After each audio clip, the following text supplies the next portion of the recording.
Oh, hi there, friends. Mandy here. Restorative grief is all about creating easy access to healing no matter where or who you are. That's why I want you to remember that if you want grief support beyond a podcast, my 31-day guidebook is available to order on Amazon. Embracing our losses without losing ourselves is a reflective journey into the holistic needs of grievers and learning to support yourself, mind, heart, body, and spirit. Don't just wing it. You can lean into grief work with a guide. The link for the book and more are available in the show notes, and as always, you can reach out with questions. But for now, let's get on to this week's episode. Welcome back to Restorative Grief with Mandy Capehart. You are listening to episode 184, titled The Hell We Create.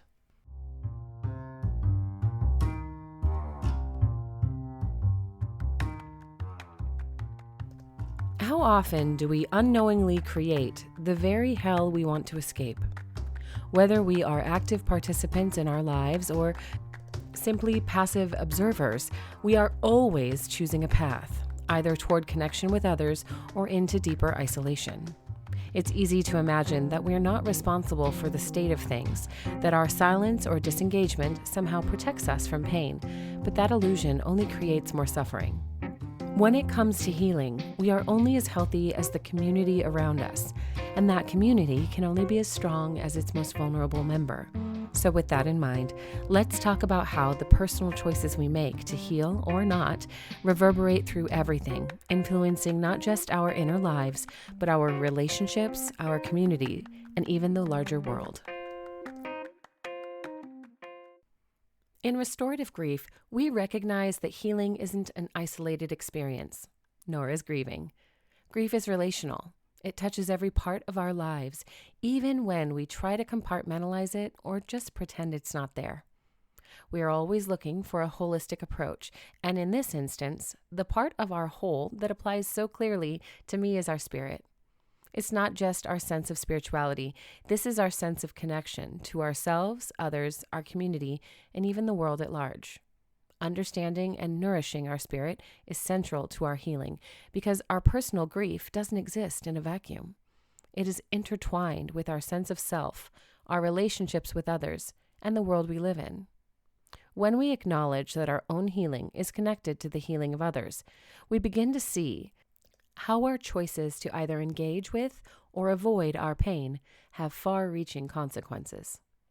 The allegory of the long spoon captures this perfectly. One day, a man dies and meets a guide who ushers him into what looks like paradise. The trees are lush, the sky is bright, and the streets are paved in gold. When the man enters through golden gates, he smells incredible food. He is taken to a room full of tables and people, sees all the food, and then notices that every person in the room appears very sickly. They're gray-skinned and malnourished, holding long spoons but eating nothing, for the spoons are too long to feed themselves with.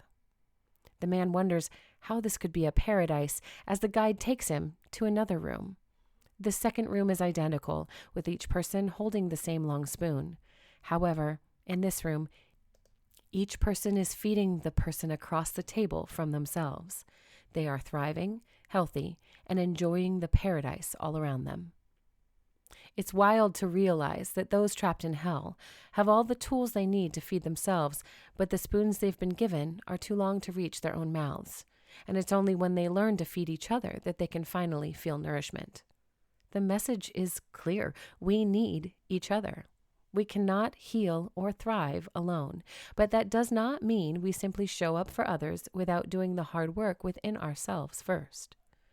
True connection, whether to ourselves, others, or the world, requires us to face our own grief, our own unhealed wounds, and the part of ourselves that we would rather ignore. The work begins within, and it's deeply personal, yet it's not just for our own sake.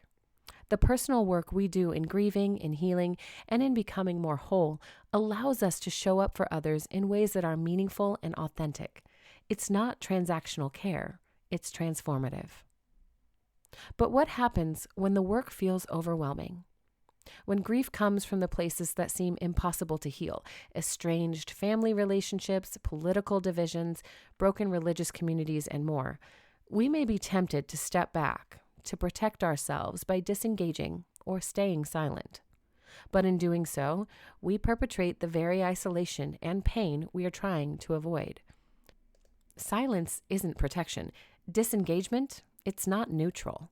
They are choices that shape our inner and outer worlds, reinforcing the disconnect we feel from ourselves and others. In grief work, especially in hot-button areas like political differences or religious and familial estrangement, our participation matters even when we don't realize it. Our absence or our silence, whether in conflict, in difficult conversations, or in showing up for those we care about, actively contributes to the collective experience of isolation. Choosing to remain outside of the conversation does not keep us from grief. It only deepens it by reinforcing the idea that connection is too painful or too risky. But healing is risky. Connection is risky. It requires vulnerability and openness, and sometimes the willingness to confront parts of ourselves we'd rather leave in the shadows. It's easier to choose isolation because it feels safer, but safety is not the same thing as health. In the long run, true safety comes from being in relationship with ourselves and others in a way that acknowledges both our grief and our capacity for care. As Rumi said, do not be satisfied with the stories that come before you. Unfold your own myth. Our stories of pain, division, and isolation don't need to define our future. We have the power to choose a new narrative, one of engagement, healing, and connection. The spirit within us and the spirit of connection are essential to both grief work and community care. And when we choose to heal, we not only transform our own lives, but we contribute to the healing of the collective.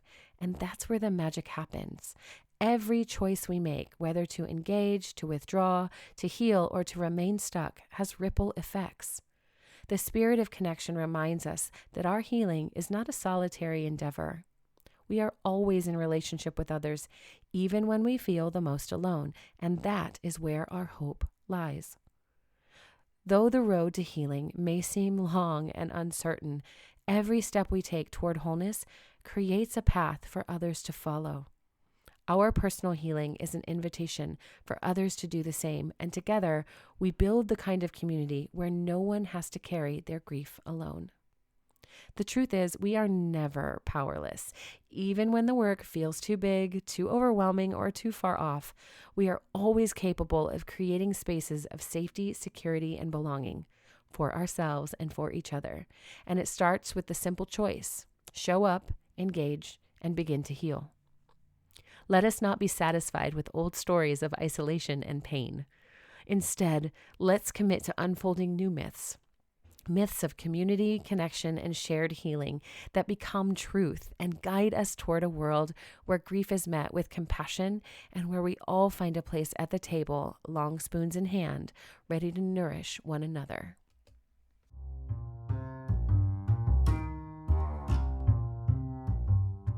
Thank you for listening to episode 184 of Restorative Grief. Even as we confront the hells we've created, there is always room for hope. We are never powerless to create a different reality. Our grief, our silence, our pain, these are not the end of the story. They are invitations to begin again, to heal, and to reconnect. With each choice to show up for ourselves and for others, we begin to transform the spaces around us into something that looks more like heaven, a community where we feed one another, where we are seen and nourished, and where belonging is not conditional, but abundant. If this is the first time you've joined me here on the podcast, thank you so much for listening. Get more content like this on our Patreon or in our social media communities. Be sure to subscribe to the podcast so you never miss an episode, and please leave a review because your feedback helps others find the show and the support they need. And as always, before we go, one last thing.